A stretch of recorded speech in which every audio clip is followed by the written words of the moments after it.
Hey guys, it's Anna and welcome to my channel. Today I thought I would show you guys my go-to glam makeup routine. I've done my go-to everyday look and you guys seem to really enjoy that. So this is the look I always pull out when it's a special event, special day, we're going out somewhere fancy. So not only am I going to be showing you this look, but I'm going to be using my absolute favorite holy grail makeup products. This video is basically like if I could only choose one product out of each makeup category, these are the products I would choose. This was so freaking hard for me, but I narrowed it down. So if you want to see that and you want to know how I got this makeup look, then go ahead and keep watching. Also, did any of you guys notice that I dyed my hair blonder? I feel like every single time, no, it's true, every single time I go to my stylist, I ask her to bring me blonder and I'm so obsessed with it. I feel like finally this is the color I've wanted all my life. When I was super young, I had white blonde hair and I don't ever want to be platinum just because it's not the vibe I want to go for,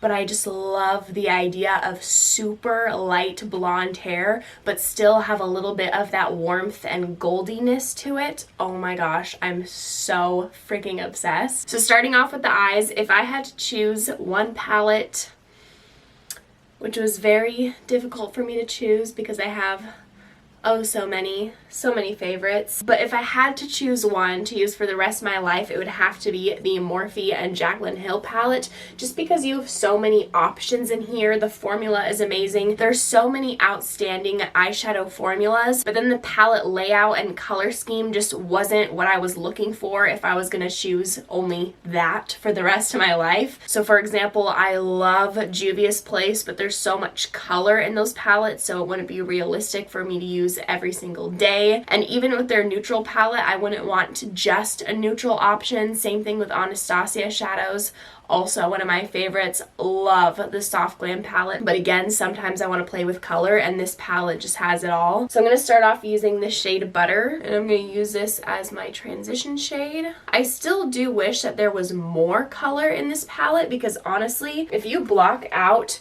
this corner right here, these are all warm shades. These are all your basic warm tones, shimmers, dark brown mattes. But then when you consider this, it looks a whole lot more exciting, but it really is just this corner. But it is extremely practical because these are the tones that most people wear. And then you can experiment a bit with this corner, but I would love to see even more greens, more blue, even like a true yellow and orange would be so fun to play with. I'm not complaining at all. It's literally the palette I would choose to use for the rest of my life, but just for rest of life purposes, it would be fun to have those pops of color. Next, I'm going to pick up the shade Pooter. This is going to go right in my crease just to slowly deepen it up. So now I'm just blending the edges and I'm mixing a bit of butter and Pooter just to add in the crease and then also down here as well to start the smoky eye. And I like to take my time with blending. I see a lot of people apply a transition shade and they'll just go like this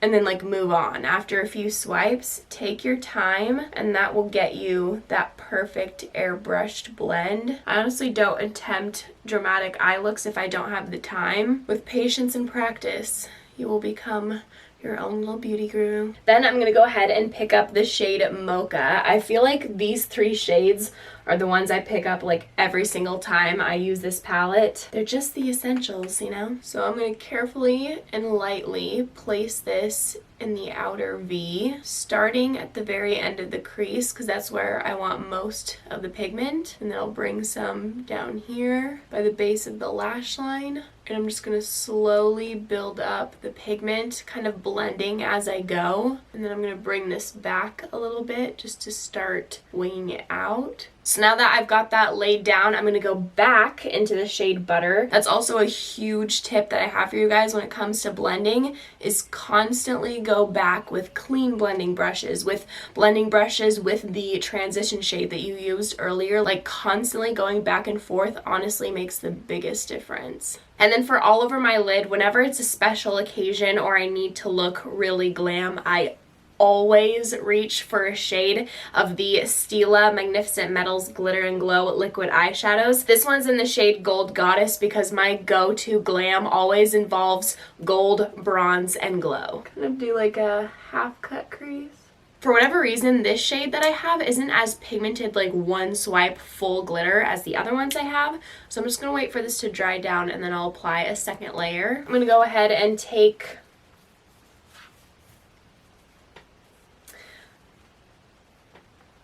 Mocha, and I'm going to put this in the outer corner again just to blend this with the gold glitter and further deepen the outer edges. So for primer, this should come to no surprise to you guys. I am obsessed with this primer. I would be perfectly fine, happy, and content if this was the only primer I used for the rest of my life. For most primers, their consistencies will only pair up perfectly with certain consistencies of foundations, but with this primer I've found that it works amazing with every single foundation I've paired on top of it. I have dry skin and this is extremely hydrating, so I love it for that. And once you've rubbed this into the skin and it sits for a sec, it gets a little bit tacky, and I find that it honestly does make my makeup last longer. I have cried wearing this primer, and normally when that happens I will get, you know, the tear marks because the foundation will wear off, but it was so subtle and minimal when I wore this primer. No matter what kind of weather it is, this keeps my makeup on. It smells like coconuts. And then this should also come to no surprise.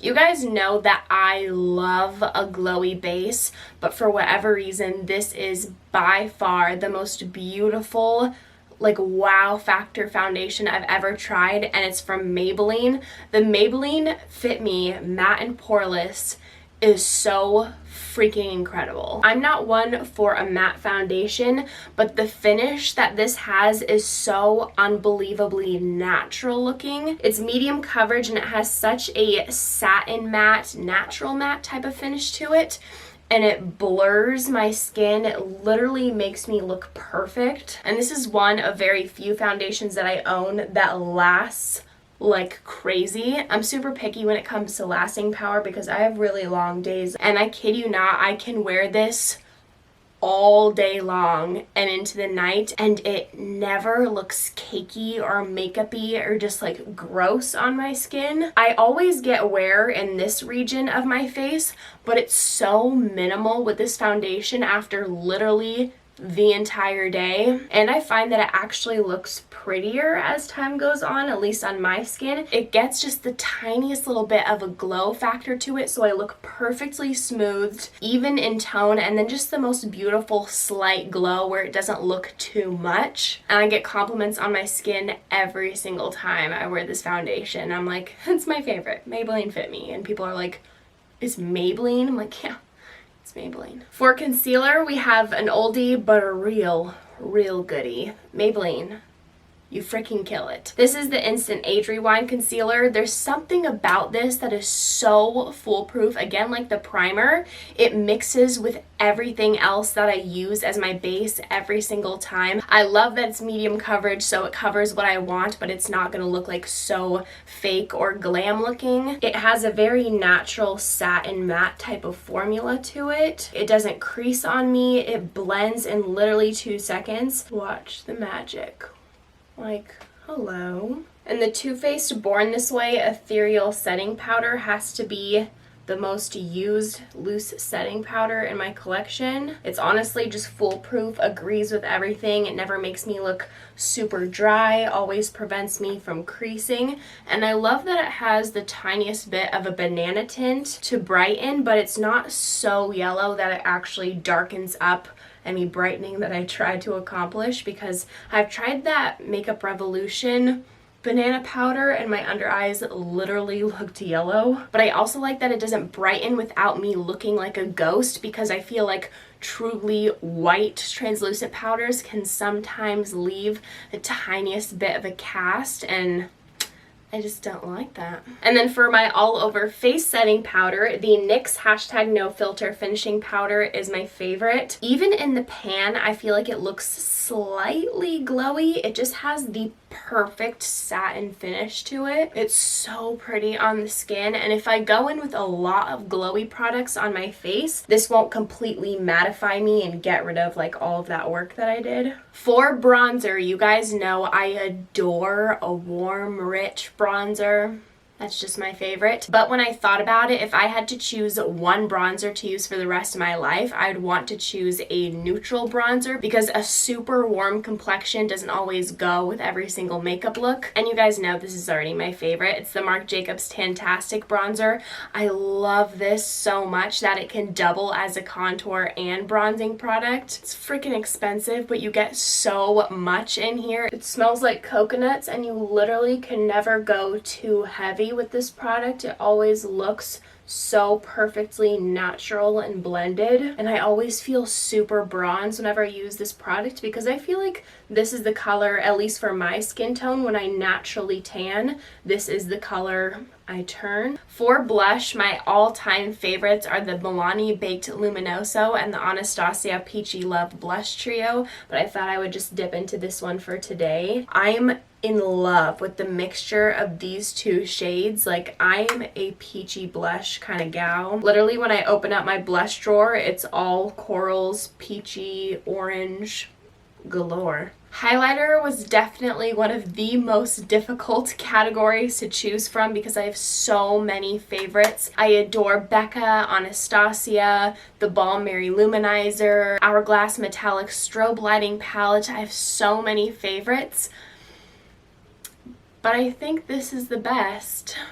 The Amrezy highlighter just kills it. Not only is it blinding, but it is like my favorite highlighting shade. It doesn't have a color cast or strong undertone to it, so when I look forward, it doesn't leave like a stripe on my face. I cannot get enough of this, and whenever I have somewhere that I need to go and I just can't mess around with highlighter, it has to look perfect, this is always the one I reach for. For brows, you guys already know my obsession with the Colourpop Clear Brow Boss Gel and the IT Cosmetics Brow Power. This is in the shade Universal Taupe. This just makes my brows super fluffy, feathery, big, bold, lovely. And this just has the best consistency that I've ever found in a brow pencil. And then moving back to the eyes, I'm taking the shade Mocha and kind of bringing this all along the lower lash line, but mainly focusing it right on the outer portion, meeting it up with the shade up here. And then I'm taking the shade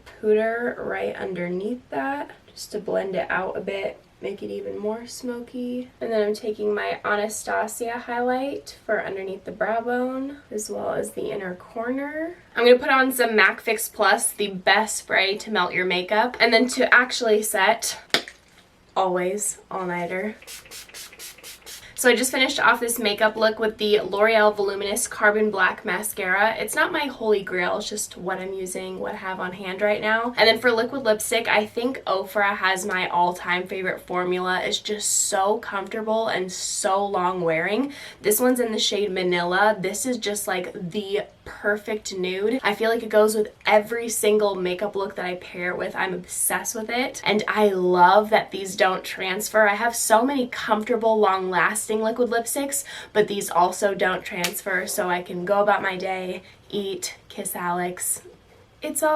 It's great. So yeah, this is the final look. I hope you guys love it as much as I do. So that is all for me today. Thank you guys so much for watching. If you enjoyed, make sure to give this video a big thumbs up and make sure to subscribe down below if you haven't already. If you might want to see me in any more videos, I'd appreciate it so much. I hope you guys are having an amazing day, and I hope to see you in my next video. Bye!